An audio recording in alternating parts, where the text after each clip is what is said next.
I'm just so happy to be in New York where people mind their damn business.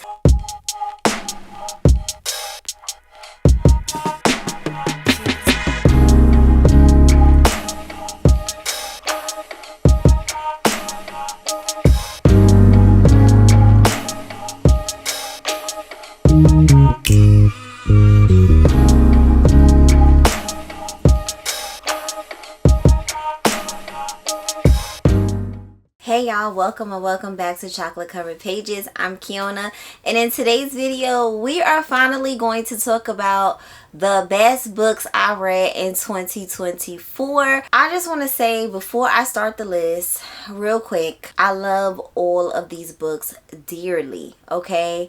And I read so many great books this year. I told y'all about pretty much all of them already, so I'm not going to be getting super deep into the synopsis for each of these. We're only doing a top 10 this year because I really just wanted to make it a top 10 and just let y'all know, like, these are the top of the tops.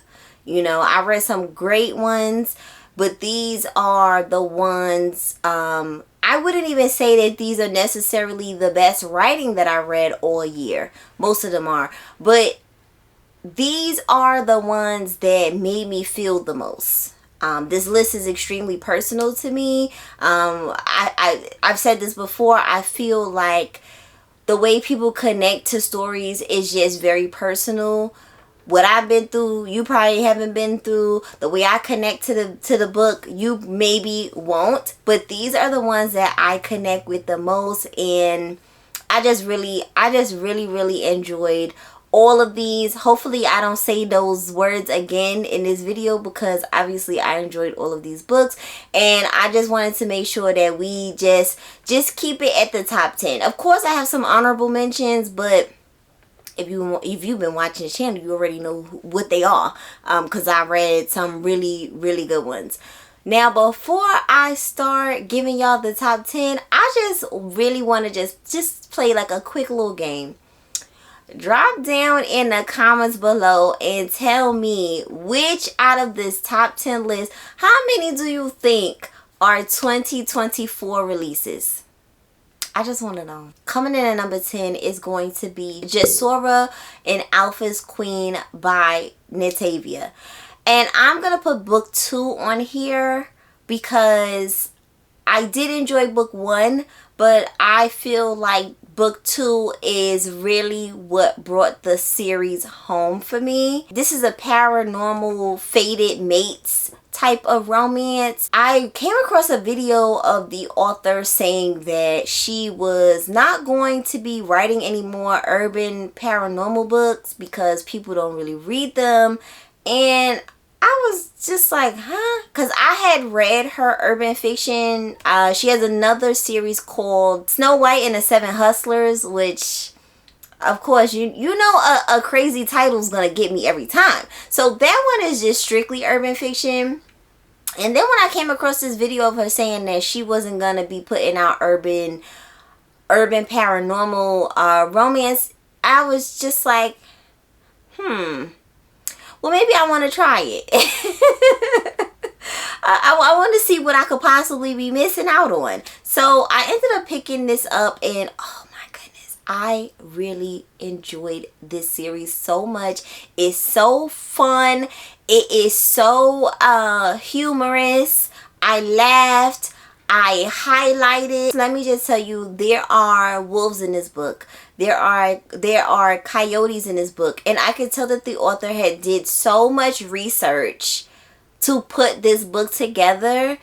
And I guess that was one of the things that she was saying in her video, which was that these urban paranormal romances take a lot of time for her to write because of all the research that she has to do. And let me just say this, if Natavia ever come across this video, baby, write it for me. If they all are like this, write it for me. I'm interested. Forget all these other ungrateful readers. I am interested. Please write it for me. I will read it. I will talk about it. Don't deprive the rest of us. So we are following a girl named Jasora, and Jasora is a bit of a scammer. She has a boyfriend. Her boyfriend has been putting her up to all types of scams. They've been doing this for some time now. And then we have Wolfgang. He is the leader of his wolf pack, and he has been looking for his mate for a long time. His mate is his long lost love, and something happened to her, and he has been looking for her for a really long time. He's been holding out looking for her. He has refused to mate with another wolf female because of this. Wolfgang quickly became one of my favorite male main characters that I read in 2024, because he really did not care who he had to go against. It was very much like, if you're not messing with my wife, you're not messing with me. And that's the type of energy that I like, okay? That is the type of energy that I like, because who are you? This is who I decided to mate with. I don't care what your personal feelings are. She's with me. If you got a problem with her, you got a problem with me. And we know you don't want to have a problem with me. And just that type of energy was just so sexy. It really, really was. This is the definition of a man really standing on business. There are a few moments in the series where I really wanted to shake Jasora, because, you know, she was keeping a few secrets from him. And I'm just like, girl, this man will do anything for you. Let him do it. Let him take care of this situation. But I do love the evolution of Jasora in this series, because she goes from being this, you know, kind of young scammer, not too bright type of chick, to someone that's really kind of standing in her purpose. Okay, so now we're gonna get into number 9, and number 9 is going to be Parachutes by Takerra Allen. This one, it feels like it is a romance, but in my opinion, it leans a bit more into women's fiction, because, listen, it's a whole lot going on in this book. I've definitely spoken about this book before. This is going to be a 3-part series. Right now, books 1 and 2 are out, and then we are still waiting on book 3. And I have not read book 2 yet until we get book 3. So that way I could just go through the whole rest of them in the series. The beginning of the book starts off with a complete bang. So we have 2 people in this book. We have Vin and we have Tali. We know at the beginning of this book that these 2 are married, and they have, I believe, at least 3 kids. But then a bomb is dropped in the very beginning of this book. And then that kicks off the rest of the book to then show us how Vin and Tali even got together. What is their love story? And when I tell you, it is such a story between the 2 of them, between their friend groups. One thing Takerra Allen is amazing at is giving us characters we will remember, okay? The names Tali and Vin are all over social media. Whether you know the story or not, you know those 2 names because they're all over. People feel very strongly about the both of these characters. Once we start to find out how did these 2 get together, what is their love story, we know that they end up having kids and that they end up being married, but what is all the stuff that happens in between? And it seems like a lot happens. Like, so many things have happened in this huge span of time before, you know, back when Tali was just a college girl, you know, and then was just a friend of one of her friends. What I will say is that it's definitely not all roses. It's definitely not, which is why I will call this women's fiction, because Listen, you ain't gonna be getting a woman fuzzies every time, every minute of this book. You will get them. But like, by the time I finished this book, I felt really emotional for this couple for many, many reasons that I cannot say because I don't want to spoil it for y'all. What I will say is love enough? Is one of the questions I was left with. Is love enough? You feel strongly about this person, but da da da da da. You know? Is love enough to keep y'all together? And some people would say yes. And then there's some people that will say no, too much has happened. So I feel like this is a really good book. One that could be really good for a book club because I could see a lot of discussions happening around what has taken place within this story. I really cannot wait for her to announce when we're getting book 3 so that I could read book 2, because I started book 2 a little bit and then I was like, you know what, I'm gonna put it down because I don't want to wait. That I know this is not a story that you want to just be sitting around waiting for a year. No, I need a story now. Coming in at number 8, we have On Black Sister Street by Chika Unigwe. This is a translated fiction. This is about a group of women that are originally from Nigeria, and they are all connected to this man named Gayl. And Gayl has found a way to get these women to Antwerp, Belgium. And in Antwerp, there is a red light district, and these women become sex workers there. Unfortunately, some of them don't even know that that's what they're coming to Belgium to do. He just sells them this dream of you can get out of here, you can make a lot of money, and then when they have pretty much made a deal with the devil, then they realize, hold on, I have to pay this man all this money back. You know, and it just becomes this long cycle of them doing this sex work and paying and paying and paying. Yes, they are making money, more money than they would have been making in Nigeria. But again, they're in a different place. You know, these women all live in this apartment together.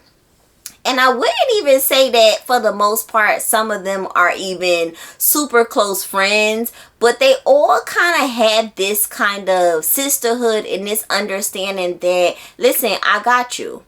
Like, you're not my favorite person, but like, if something would have happened to you, I got your back, you know? And I love that. You know, they have a certain level of respect for each other. They come from the same place, and for the most part, they're all each other has. And there is definitely a mystery element in this one. We find out towards the end what the situation is, but throughout this novel, we are getting the stories of the different women that live in this apartment and kind of how did they come to be in this apartment together. And I just really love that. I loved getting their backstories and how they all came in contact with this man named Gayl, and just getting to know their hopes and their dreams and their motivations for even still being there. So this one was definitely a home run for me. Okay, coming in at number 7, we have Evas Man by Gayl Jones. And isn't it crazy that I've been collecting some Gayl Jones books, and that's one that I don't have. I literally do not have that one, which is wow. It is so on brand for me, to be honest, to literally read the book that I don't actually own. But the ones that I own, I'm like, oh yeah, I'll get to it. You know, I'm really trying to change that this year. But anyway, in this book, we are following... Now, I did not tell y'all I wasn't giving y'all no synopsis. And here I am giving y'all the damn synopsis. Well, I gotta tell y'all a little bit. I gotta tell you something. I'm not really getting into it deep. So, okay. In this one, we meet this woman named Eva, and Eva is in a psych ward because she has been accused of killing her lover in a very gruesome way. And when you find out, your mouth is going to be wide open, because you're going to be thinking to yourself, hold on, when was this book written? Oh, they was saying stuff like that. They was putting stuff like that in the books at that time.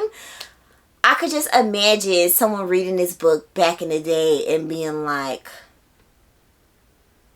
whoa, this is scandalous. This is a little bit of a hard one to recommend, because this is not going to be a book for everyone, but it was definitely a book for me, because I am with the strange. I am with the experimental writing, and there is a lot of experimental writing in this one. It doesn't have a very ordinary structure. We are getting a very unreliable narrator in Eva, and Eva sometimes repeats things, and then when she repeats it again, it has a little bit more seasoning on it, and it just kind of changes up, and then you're like, hold on, like, okay, well, which is the correct version of events? You know, and you really just have to just come along for the ride with Eva. I'll be honest. You really just have to be okay with, you know, Eva got a lot of things going on in her mind, and you in it. Okay? I just kept thinking to myself, you know, Eva seems like a pretty, you know, decent lady. You know, how did she end up in this psych ward? Because you are getting a story, and in the story, she is staying in this hotel room with her lover. And she's just in this hotel room with her lover. And the entire time you're reading it, you're trying to find out why. First of all, why the hell won't they leave this damn hotel room? That is number one. Okay? And the way this man is speaking to her from when she was a kid. You know, she's had a lot of men come into her life and completely mistreat her. When I was reading this, I had a lot of questions, and I think that that's the intent, is to really kind of keep the reader on the outside of the door, just kind of looking through the screen and seeing, okay, and trying to figure out what is real, what didn't happen, why did it happen. I just feel like this is a book that you really should just go into. If any of this sounds interesting to you, just go straight into it. Coming in at number 6, we have The Book of Harlan by Bernice McFadden. Y'all already know how I feel about Bernice McFadden. I'd actually saved this book to read, because when I first discovered her, I pretty much plowed through her catalog, and I was so worried about not having anything of hers to read that I literally left The Book of Harlan. I refused to read it when it came out, because I was like, no, there's no way. I don't want to read it yet. I know it's going to be amazing. I don't need to question that part, but I don't want to read it because I don't know when she's coming out with something else. I also have not read the praise song for A Praise Song for Butterflies. I am very much due for a reread of her entire catalog, and I am possibly interested in doing that this year. Ever since I got Firstborn Girls, which is her memoir that's coming out this March, I said, okay, that buys me a ticket to one more Bernice McFadden book. One of the things that I've always loved about her writing is her ability to pull out all of these emotions from the reader, because I'm not someone that is easy to get emotions from me. I'm just not, because I will read a book deadpan. I really will. You really have to come with something. It's literally about a man named Harland, and this is his story from his parents getting together, from his birth, and it just continues on. In this book, we are experiencing so many things throughout this man's life. You know, him being a musician, him being a musician in Harlem. I loved all of that. I loved it so much. Drugs, alcohol, being in a concentration camp. I have never read a book that talks about black people being in concentration camps during the Holocaust. I've not heard of it. I'm so happy that she cites her sources in the back of the book, because I want to continue to learn more about this, because this is something that people do not talk about. And I'm sure there's a reason that they don't talk about this. But listen, the black people were getting tortured as well, you know, and it definitely needs to be discussed. I listened to the audiobook for this one, and Robin Miles is the narrator. She is also the narrator for a lot of Bernice McFadden books, and I'm just telling you, like, these two together, it's just I don't want nobody else with Bernice. I just don't. Like, these two together, like, to me, Robin Miles is really one of the top black narrators, period. She is a voice actor, okay? She's not just someone reading a book. She is doing different voices, different accents. I mean, she's just so freaking good. And I mean, for her to give us a German accent, like, she was amazing. She really was. She really, really was. Excellent performance. There is a part of this audiobook where I was listening and I was walking to work, and when I tell you, I just could not stop crying. I really could. I mean, I'm talking about walking the streets of Manhattan and just bawling. Like, I could not stop. I could not stop. And, you know, I'm just so happy to be in New York where people mind their damn business, because no one paid me any mind. Nobody cared. And I was just like, I even got to my desk and I was still crying because I was just still thinking about it. I had paused the audiobook because I didn't want to miss nothing else. But I was just like, oh my gosh, like, the emotion that is written on that page, and then the emotion that Robin Miles gives us, the way she does it. I just don't know who else could have did that scene the way she did it. I really just don't.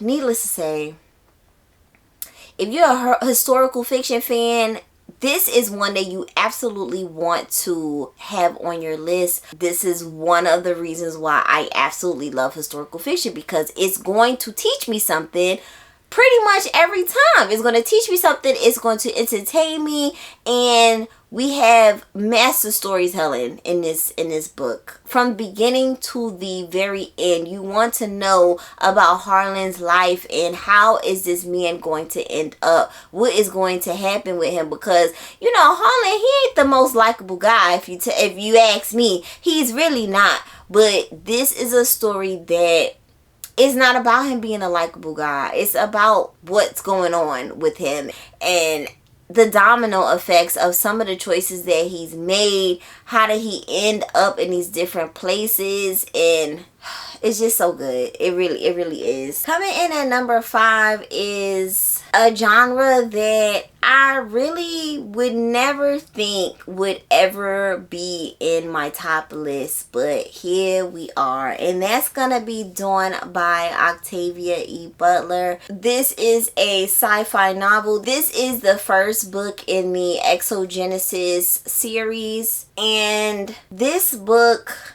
just really caught me by surprise because, you know, I've never been such a big fan of science fiction. I love this cover. So it really is what kind of made me even interested in picking it up. I do have the entire trilogy in my library. So, and first of all of the new release covers are gorgeous. This book is about a woman named Lilith, and she wakes up on a very strange spaceship, and she finds out that the humans have been behaving badly on Earth, and that only a certain amount of humans have actually survived.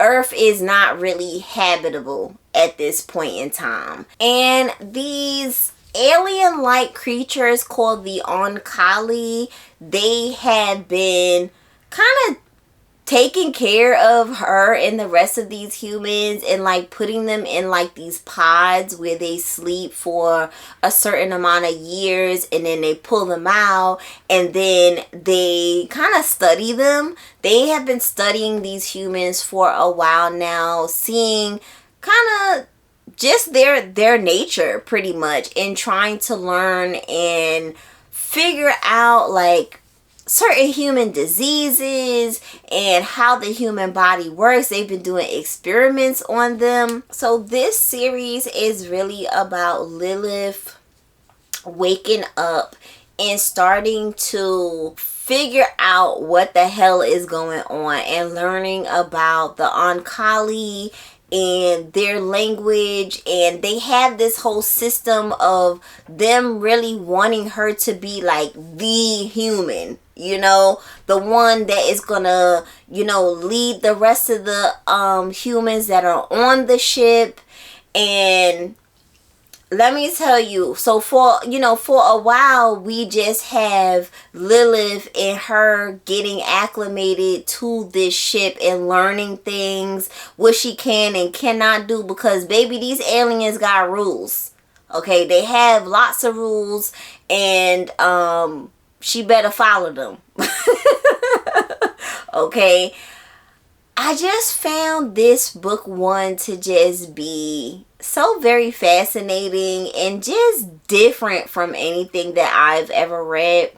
I have read First Contact with Alien type of books, but I love Octavia E. Butler's take on it. It's extremely creative. Even though the consensus has been that the rest of the series is not as good, I still want to get to it just to kind of get an idea for myself how I feel about it. But this one is absolutely amazing. 6 stars if I could give it that. Coming in at number 4, we have The Spook Who Sat by the Door by Sam Greenlee. This should be no surprise to anyone. I've been talking about this book all year, because it was a part of my Black Classics books I wanted to read. I'll put that video somewhere. These Black Classics have been absolutely hitting.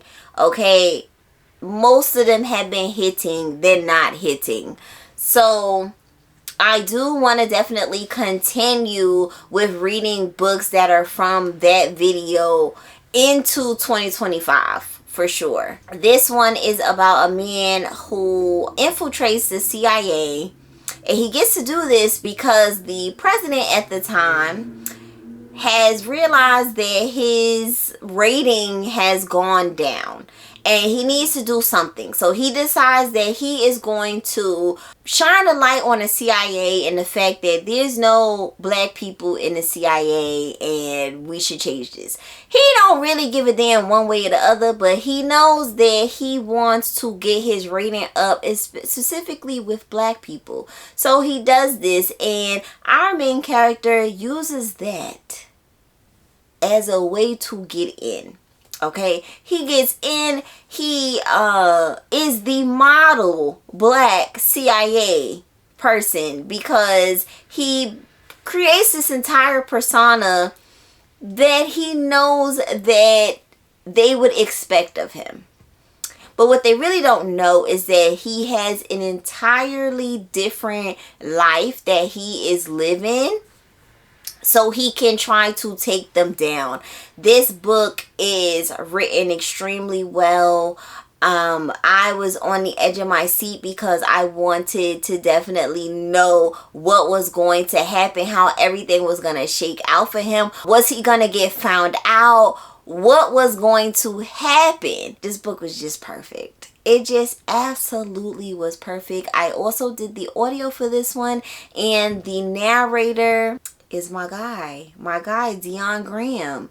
And listen, Dion Graham gonna bring it home every time, especially when the writing is there. Oh, he gonna eat. This is another book that I would consider a prerequisite for black people to read. I just feel like every black person should just read this one. They should just read this. Whether you're a man or a woman, whoever, just pick it up and just and just sit in your feelings after you finish reading this. Cause yeah. He's definitely kicking some gems in this one. Coming in at number 3 is going to be Little Rock by Akwaeke Emezi. I love this book. I just love this book so much. I love the cover of this book. This may be my favorite Akwaeke thus far. I still have another one of theirs to read, which I have somewhere. The Death of Vivek OG. It's around here somewhere. I do want to get to that one this year, for sure. But this is different. I think a lot of, and first of all, I just want to address the fact that this is a book, once again, I've said this before, it's not going to be for everyone. This is not a recommendation. This book is for people that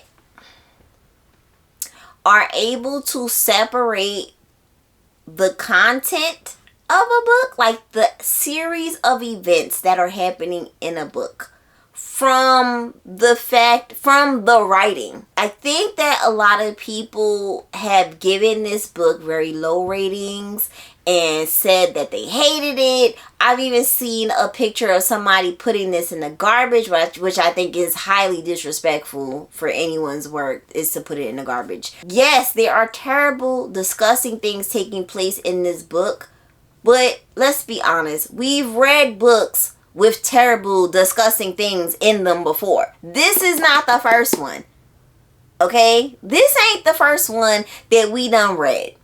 So let's not do that. Okay? I think that this book shines a light on some really disgusting things that are taking place in Nigeria, and it's just not being publicized.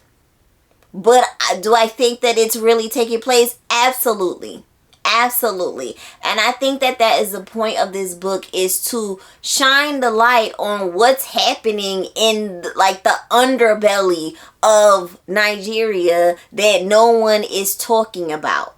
Because I really don't think that they pulled these events out of their butt.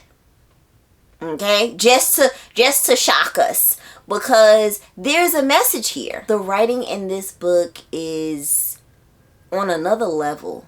It really is just on another freaking level. We meet this couple, and this couple is Ima and Kalu, and they have just broken up. However, instead of Ima going to, I think she was supposed to go to London, she decides to stay in Nigeria, which Kalu doesn't know that. He thinks that she went to London, but she's actually still in Nigeria. She's just staying with her best friend.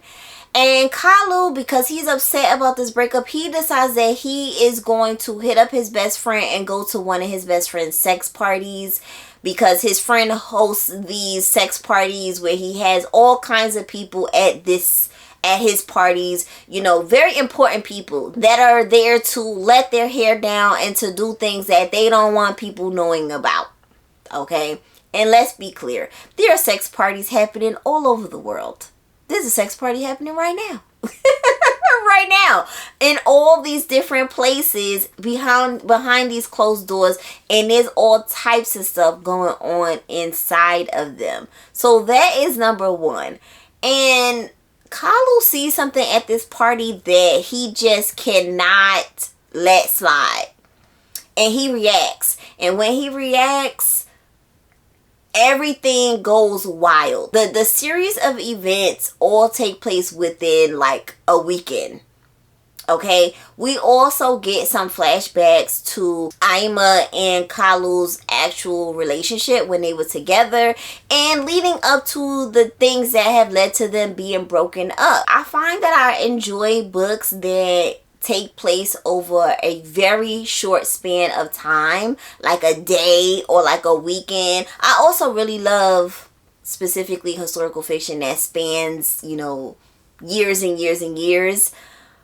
But then it's something about the books that take place just over a day or like 72 hours that I really love when it is done the right way, because everything feels like it's moving so quickly.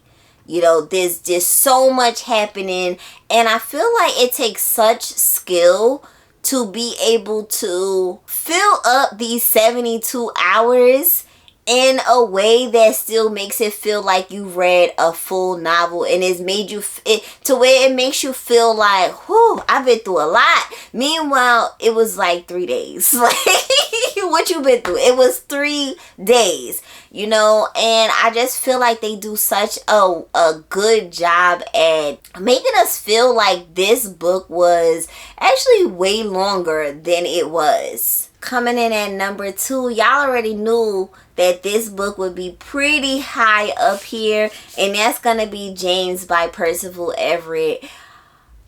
What a book. What a freaking book. Historical fiction, stand up. I feel like this one is super popular, so I'm really not going to, you know, dig all up in it. What I will say is that Percival has a fan in me, is what I will say. I cannot wait to dig into the rest of this man's catalog. His storytelling abilities is just masterful.